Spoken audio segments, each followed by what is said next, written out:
many ways to make a platformer. Do you go for the Mario 64 route of moveset focused level design?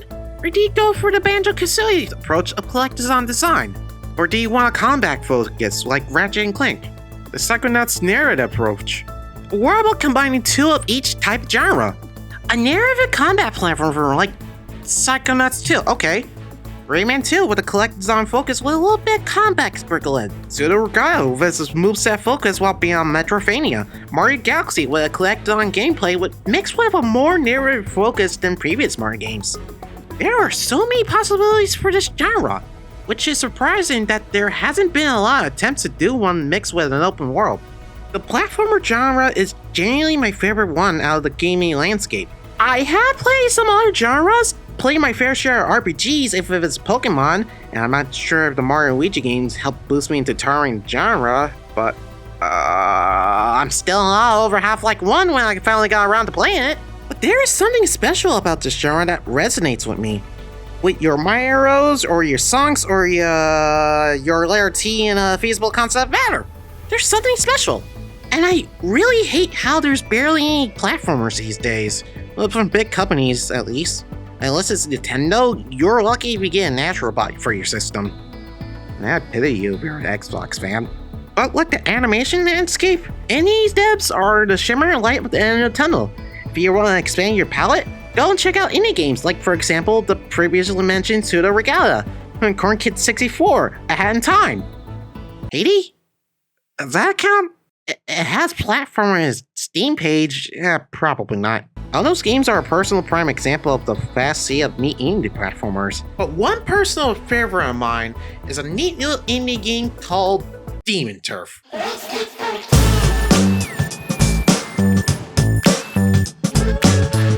And if you never heard of it, what the fuck are you doing? It's $30 on Steam and Switch. There's a demo on Steam right now. Go try it out. A really solid platformer that has a moveset focus to its level design, reminiscent of Mario 64.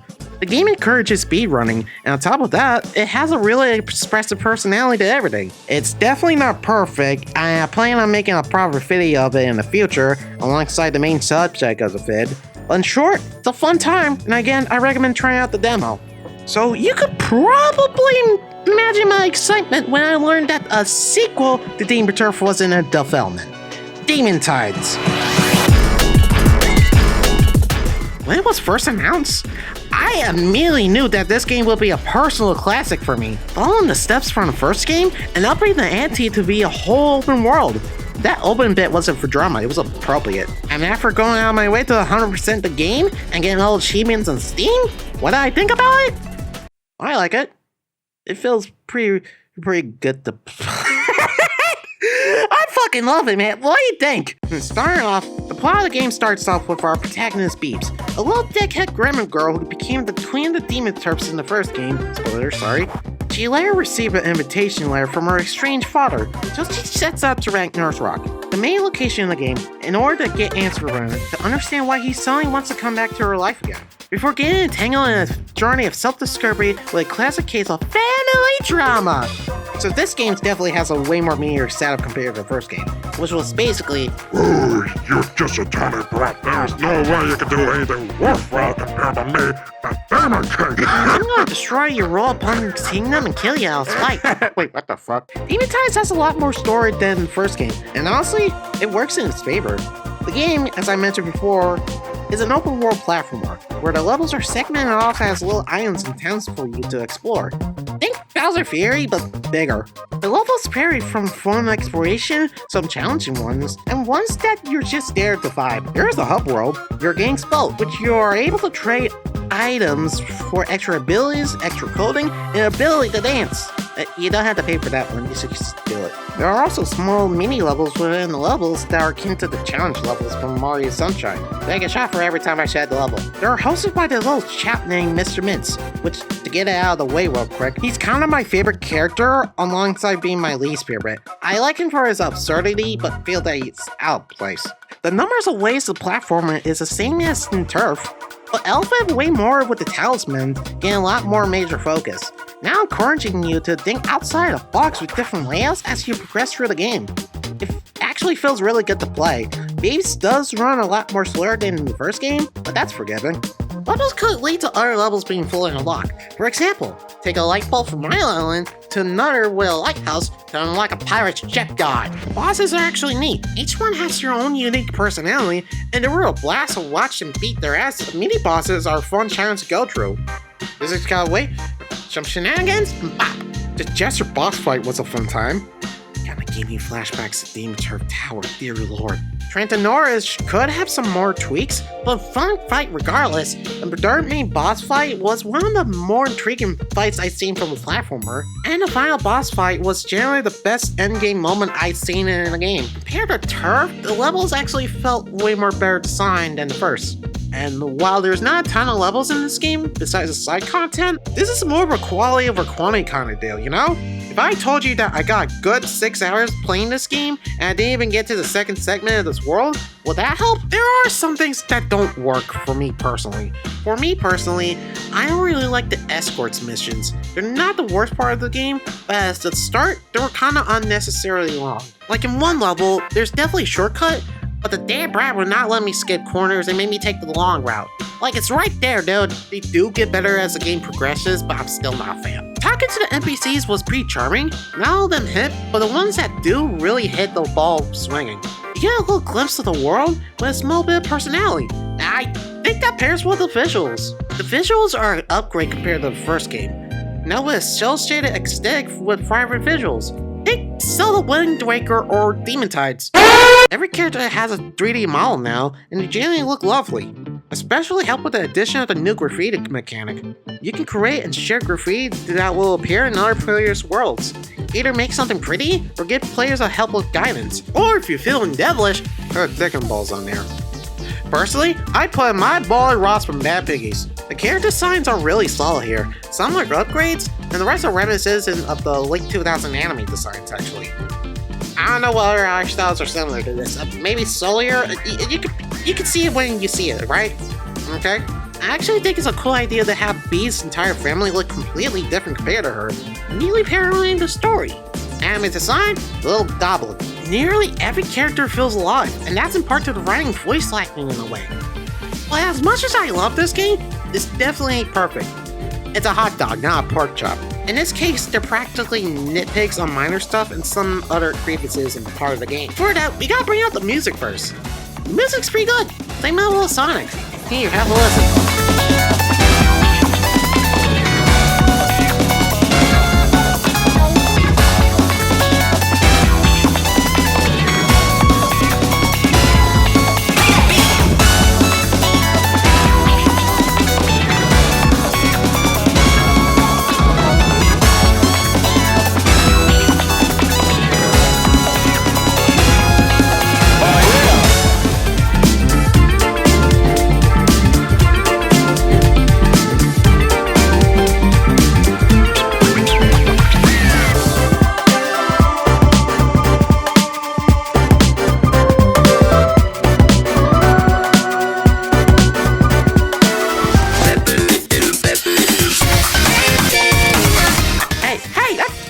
Song from Tides? Yeah, that's not what I meant. It's from Spawn Rush Cyberpunk. What's the matter with you? What's the matter with me? What's the matter with you? I've been working on second phase for months. I don't care what you think. I don't care. I've been working on the opening. You better respect me for it because you're the same person. I spent $3 on a goddamn Bugsy game. Shut up. It fit the vibes perfectly. Some tracks are chill and bumpy, some are bombastic and swinging. Others are exciting and thrilling. First boss fight song is a banger. I actually like how the song's lyric relate to the story overall situation. But personally, I wish that the later bosses, especially the final boss's last phase, would have had the same level of hype. Yeah, I think Trentina's song is a banger, but when the Gesture songs had this, Spin, I smirk, I win. You dance, you dodge again. My enemy, my rival. How sweet is pure survival. I die, I smile, I sneer. You swear your end is near. My friend, let's play. Your journey is today. it really could have used some Tyler Greer to help out, you know? While I'm being picnicky and critical right now, I gotta bring this up because I don't really know how to transition to this neatly right now. The voice acting, personally, is kinda lackluster. I'm not saying it's bad, but the lack of it during the cutscenes, is the reason that bugs me. Some dialogues are voice acted, but they appear in the most random of places, like in the dirt boss. You feel out of place and it should have been fully voiced. Especially with the more climactic scenes, which really need an extra punch. During the game, you can get some glimpses of Ragnar memories, and they were the most lore-heavy part of the game and earn that punch. But the scenes that are story-focused, but barely have any spoken dialogue, just fell off. There are also some technical issues and nitpicks as well. This might be because of technical shenanigans, considering this game is coming to the Switch 1 and is an indie game. I wish that after the final boss, the post-game would have removed the barriers from each section rather than keeping the plot stuck in the near end right before the fight. Makes it feel rewarding to beat the main story in a sense. Now, there are some camera issues and a couple of glitches. They're not a huge deal, but they're worth mentioning. Wait, why is it? Whoa, what the? What? Okay, I'm falling. What's going on? Okay, climb on that. What? Dude. Oh, okay, I'm on it. I'm falling. Okay, guy. No, I'm dead.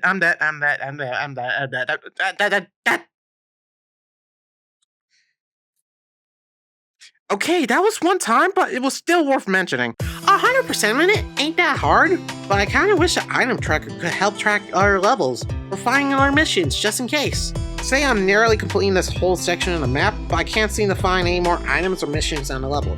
So I asked the Magic Conch shell, but it's back confetti on my face. Plus this is entirely a nitpick, but I'm mixed on the animation. It's not bad, I get that it's an indie game, and there's no way in hell they could have animation on the same level as Crash 4, but then again, I've been spoiled by Crash 4, so there's that. The animation just feels stiff at times, especially during the dialogue scenes. Also, I think the poses should have been pushed more, but that's just me. There are some problems that happen to the story and... Oh shit, we're heading into spoiler territory right now, and I have a lot to say about the story and characters, but I can't do that without spoiling the rest of the story, so... skip to this timestamp right here if you plan on playing this game. Or don't, I'm not the boss for you. 3, 2, 1. The main antagonist had sex with a literal personification of a wimp, but due to her selfish personality, she left him and her son and took Beeps, immediately left her in for a town, making her an orphan. I'm not even gonna bet, that's a lower plot point. As I mentioned before, unlike the first game where the plot was, What's wrong with you? Ice has a lot more meat and bones. There's not enough salt or pepper, but there's still a lot of meat, actually. As you play through the game, you get glimpses of the main antagonist Ragnar's backstory, slowly realizing that he was hurt by Bee's mother, including Rock, Bee's brother, and this is the part where I had some thoughts on. He appears in the third section of the game, where it's revealed that he was the one who sent the invitation in actuality. Long story short, he wanted to have revenge on Beeps and their mother, Findra. Not knowing that Bees know jack shit about her mother. I like this plot point, and it serves well for the story. It makes sense to give Bees basically an opposite version of herself in a sense. My issue is, I think Rock should have shown up way earlier in the game to make his appearance in the section more impactful, especially with his boss fight. Have him show up in the shells in the tutorial, show and talk to you after being the first boss, randomly show up for some of the mini bosses. Have him show back for the Ragnar memory scenes, before hitting us in the face with that big reveal near the end, and the boss fight that he has. That would have helped his role in the story more, and would have left a larger impact on the player. Besides being hot, which... yeah, no, I can see it. You could argue that with 3 bosses for each section, it's better to have them contained for that reason. Which, you know what? That's fair. Not a big deal in all honesty, even though he was prominent in marketing! Because of that, during my playthrough, I was wondering when the hell is this guy gonna show up till that point? Especially since the graffiti mechanic includes his damn head. Which, by the way, make sure to turn them up during cutscenes, they kinda feel out of place. I'm having this insane revolution, finding more and more about my unknown past, but I'm constantly getting distracted by decking balls on the wall. That didn't really happen, but you get my point. I also feel like some moments should have been elevated more through the NPC banter. Like, Ragnar Rock is in disaster, and Ragnar is doing nothing but moping. But then it gets contrasted when Mr. Min sees the frozen people on one level and makes a bad singer. I think that after Beebs explains it, he should have hit us with a simple, why? That would show us the level of tension the story has right now, and shows us that, no, this isn't right. Even someone like Mr. Means knows that something is terribly wrong. And that's all the issues I have with this game. Rest of anything that seems critical from now on from this point, are just personal nitpicks, and it don't really impact my opinion of this game. But I absolutely love Beef's dynamic with Michi, Lucy, and DK, the main gang that you follow. Beef's character is actually way more better than your character Turf, where her brat energy was abundant in that game. While here, it seems like after the events of that game, she became a little more responsible and more empathetic for others. She's still a little shit, but the kind of little shit you can't help but respect. DK's character was oddly charming in a way, acting like he's hit by shouting outdated slang and shit. And I actually like that they called it out and revealed that he was just trying to find himself. It's oddly relatable in a way. Lucy's character is pretty identical from her character from Turf, but now she's fully supportive of Beebs and worries about her safety as well. Michi's copy and pasted from the first game, but he was perfect there, and he's perfect here, so there's not a big deal. Rena's pretty cool. I don't really have much to say about her. She's a typical cool girl ex kind of deal, you know? And for the big bad of the game, Ragnar, I find his story to be tragic and one of the best parts of the story. And his boss fight actually feels like a proper song for his character. I was kind of hoping that there would be a chance for him to have a redemption.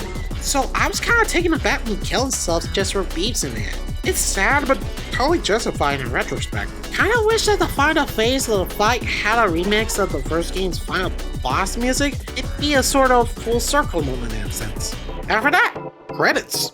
You get a whole "where are they now" montage. And my favorite part is how Mr. Mince fucking dies and nobody gave a fuck. But what happens when you get all the gears, or the stars of the game? I forgot to mention them earlier, but oh well. You get one last level. And this level is actually pretty solid. Pretty difficult when you thought that you can't put checkpoints in it. You can. It took me a good bit before realizing, but hey, it has some challenge, I guess. Here you get to encounter Bee's mother. And here you find out that she actually thought her family wanted to be free like her. Cause she's when, you know, like, follow me, set me free! Beef calls her out on this, and she has a tantrum because of it, and gets Beef out of her sight. One last nitpick to share, I was kinda hoping there'd be like a sort of boss fight rush for this.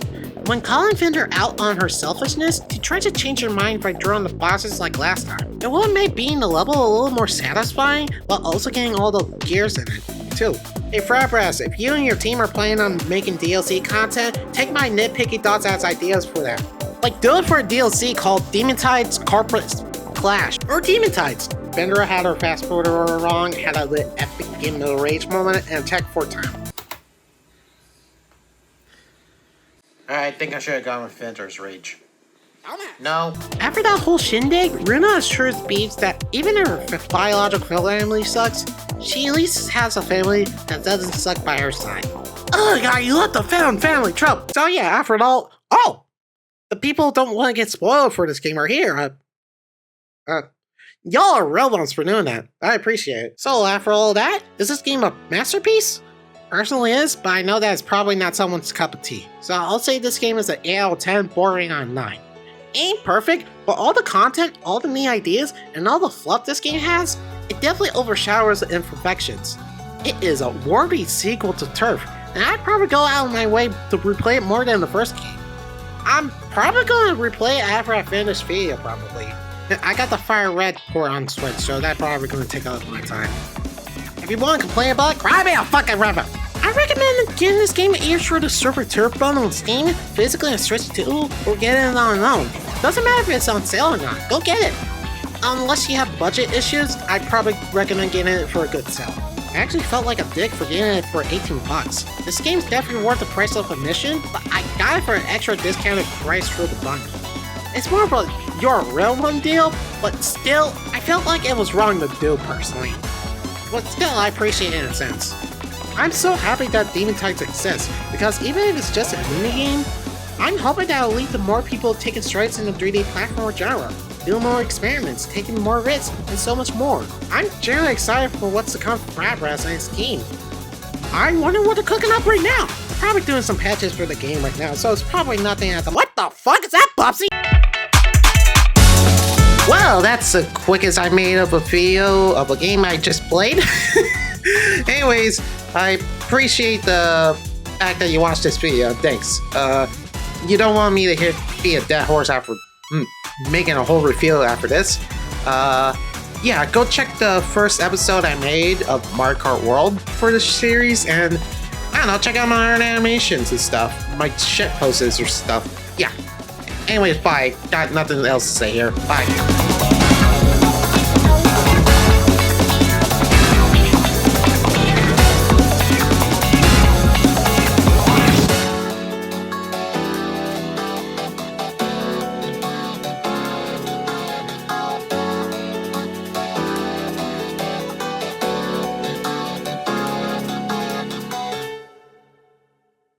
Oh, before I forget,